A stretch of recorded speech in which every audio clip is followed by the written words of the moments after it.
We are in between the powerful new moon that we had March 6th, which has taken us into a metamorphosis, a very deep dive into the past so that we can let it go.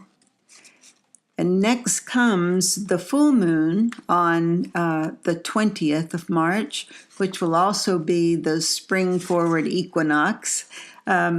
And now this week we have that middle point, that first quarter square, which is a crisis point in that we need to check on the seeds we planted in the new moon and see what is growing like a weed, so we don't really want that, and what looks like it's getting firm roots, and we would like to nurture those so that they can grow even stronger.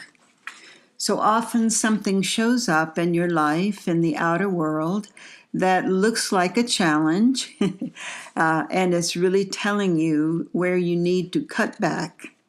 So I'm Judith Royal, archetypal astrologer, and this is your astrology weather forecast for the week of March 11th to the 17th, 2019. In addition to having your pruning shears ready for this Thursday, March 14th, we also are full on in the Mercury retrograde period. So Mercury went retrograde on that new moon, March 6th, and is in the deep dive we are taking with him back into the underground and the deep waters of Pisces. So I've mentioned that we can come out of this far stronger and with vision instead of just seeing with your eyes.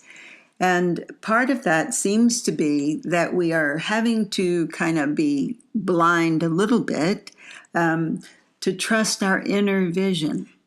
So with Mercury retrograde, it seems that communications are all a mess, and that is because the energy wants to go in instead of out. So things in communications in the outer world will need to be redone, rethink them, and double check all of your contracts, anything you have to do that involves details, because Mercury retrograde in Pisces is definitely not into details. And if that weren't enough, this week we start March 11th. We've had some big solar flares, and some CMEs are coming, well, they're glazing by us, thank goodness, on the 11th. But there's also a disruption in the electromagnetic energy when that happens. With our inner journey, we are diving deeper and deeper into those oceans where not only our metamorphosis will occur, but also that's where we pick up that bioluminescence. And so we're going to be such beautiful, shining, rejuvenated stars when this is over. And the deepest part of our journey will come when March the 28th, when Mercury turns direct in Pisces. But we will still have ahead of us a very volatile time for communications, and that is going to come March 21st to April the 5th. So this is a rather prolonged journey, so hold on to your notepad and write a lot of things down. You don't have to worry, you're not going to miss the big ticket items, because we are really in the midst of a beginning now that the god of lightning has gone from the Aries warrior to being the Taurus bull. We are really developing and really standing for a whole new set of values within ourselves and in the way we conduct ourselves in the world. And the energy that is helping us out that we have to work with is Capricorn and Taurus, and that assistance with the kind of necessary limits and boundaries, especially when it comes to material objects, and that translates into our economy, and including the fair use of power. how we are using or abusing our own power. And by abuse, I mean neglecting it and not utilizing it, letting it go fallow. So the integrity of doing what you say you'll do is definitely a path to abundance for this year. And I'm reminded of the prophet Kahil Gibran, who said, "Out of suffering have emerged the strongest souls. The most massive characters are seared with scars." Monday, March 11th, the week begins with the moon in earthy, sensuous Taurus. And during this week, the moon's going to move through all four elements. So everyone, no matter what your sign, has a power day, or maybe two. So we go from earthy Taurus through Gemini on Tuesday and Wednesday, and really into Thursday morning. And then we're going to rest in home sweet home Cancer for Thursday and Friday, and most of the day Saturday. And then we're going to finish this week with Leo fire for Saturday night and Sunday. So that's earth, air, water, and fire.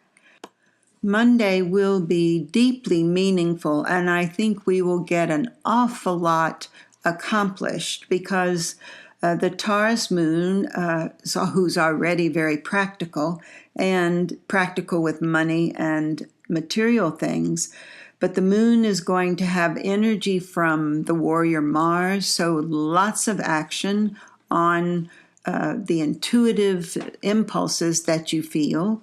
Please do pay attention to that.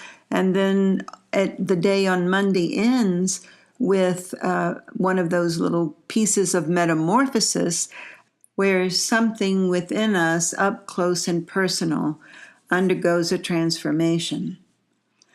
But the really big energy, Monday is pretty big in itself because it goes through all three of those Earth big guys, Saturn, Pluto, and Uranus.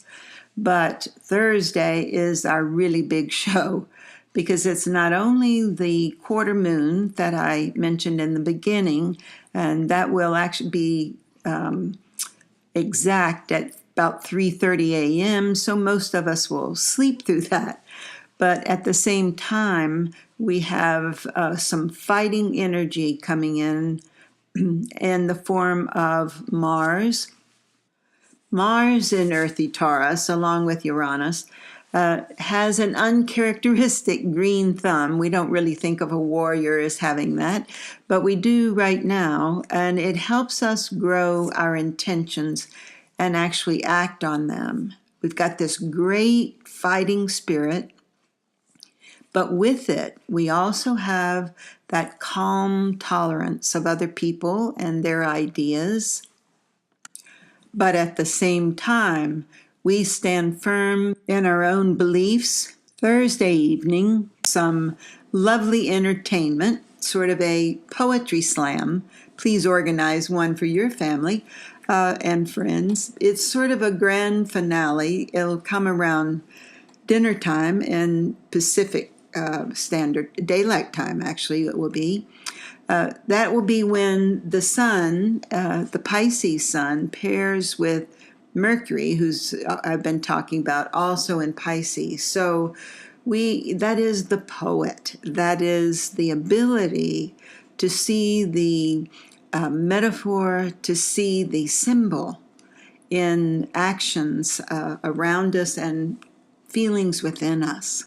So don't be afraid to be dreamers, to be still in awe and wonder of the enchantment that is in this world, in other people, in our relationships. And Yoko Ono gave us the key to all of that. She said, "A dream you dream alone is only a dream. A dream you dream together is reality."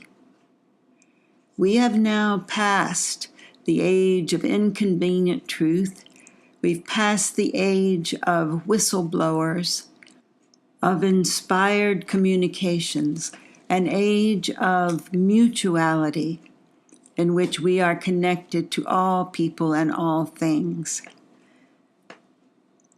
In 1963, April the 12th, 1963, a 34-year-old Martin Luther King Jr. wrote a famous letter from the Birmingham jail, and his words grew into a voice for freedom, a 100-year-old echo of the 1863 Emancipation Proclamation. It is one of my favorite quotes of all times. He said, "We are caught in an inescapable network of mutuality, tied in a single garment of destiny. Whatever affects one directly affects all indirectly." During those rebellious 60s, we tried to change the outer world, to demand that we be set free from restrictions of cultural prejudice, of unjust laws. Now, I think we are revisiting the same urges for freedom. Only this time, we know, or we get to learn, that we are our own jailers.